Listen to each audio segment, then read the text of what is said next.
Hello everyone, welcome to Fullmoon Movies. Some action films age quietly, others grow louder with time.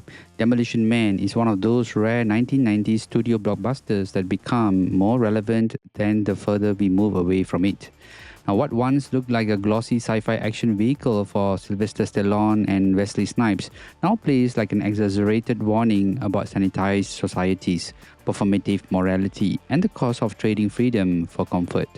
At its surface, the film is simple. A cop from a violent past is towed into a peaceful future to stop a criminal who doesn't belong there. But underneath that action movie framework is a surprisingly sharp satire about how civilizations evolve and what they lose along the way. Sylvester Stallone's John Spartan is introduced as a relic of brute force law enforcement. He is effectively destructive and emotionally blunt. In the opening act, he represents everything the future claims to have rejected: chaos, aggression, and personal accountability through physical consequence. When Spartan is frozen and later revived decades later, the joke isn't that he's outdated. The joke is that the future has become so fragile that someone like him is suddenly necessary again. Wesley Snipes as Simon Phoenix is where the film's energy truly ignites. He isn't just a villain, he's a force of nature. Phoenix thrives in disorder, but what makes him dangerous is the future isn't his violence, it's how easily he adapts. While the Society of San Angeles prides itself on peace and control, Phoenix immediately exploits its weaknesses. He understands that the system built entirely on restraint collapses the moment someone refuses to play by its rules. That dynamic is the heart of Demolition Man.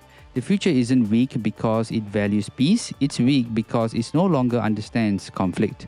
The police doesn't know how to fight, the citizens don't know how to respond to danger. Even language has been sanitized to the point of absurdity. Every joke about verbal morality tattoos. And polite enforcement lands because it's exaggerated a real fear that order without resilience is just performative stability. Sandra Bullock's Lena Huxley becomes the audience's bridge between these worlds. She idealizes the past without truly understanding it, consuming its culture like a museum exhibit. Her character represents the modern fascination with rebellion that never risks consequence. She is excited by Spartan's presence, but she is also unprepared for what his worldview actually entails. Her arc isn't about becoming violent, it's about becoming real. The film's production design deserves more credit than it often gets. San Angeles isn't just clean, it's sterile. Every surface looks controlled, every building feels emotionally vacant. The world is safe, but it's also empty. The underground resistance, by contrast, is messy, crowded, and human. Demolition Man doesn't subtly suggest which environment is more alive. He, in fact, makes the contrast deliberately uncomfortable. What elevates the film beyond typical action fare is how self-aware it is. The movie knows it's absurd, it knows its future predictions are exaggerated, but exaggeration is the point. Taco Bell becoming the only surviving restaurant, physical contact being taco, and sex reduced to a virtual simulations all serve a broader argument, which is when convenience replaces experience, culture hollow outs. Now, Stallone's performance works precisely because he doesn't overplay the satire. He treats Spartan as sincere even when the world around him is ridiculous. The sincerity grounds the film. Phoenix, on the other hand, is flamboyant, chaotic, and theatrical. Snipes plays him like a punk rock demon let loose in a museum. The contrast between the two men mirrors the contrast between eras, disciplined brutality versus joyful anarchy. Action scenes are staged with clarity rather than excess. This isn't modern shaky cam chaos. Each fight reinforces character rather than spectacle. Spartan doesn't enjoy violence, but he understands it. And Phoenix revels in it, using it as a self-expression.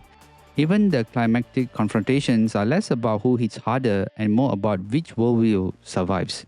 Now, as the time progresses, it becomes clearer that Demolition Man isn't nostalgic for violence. It's critical of denial. The future fails not because it chose peace, but because it refuses to acknowledge humanity's darker instincts.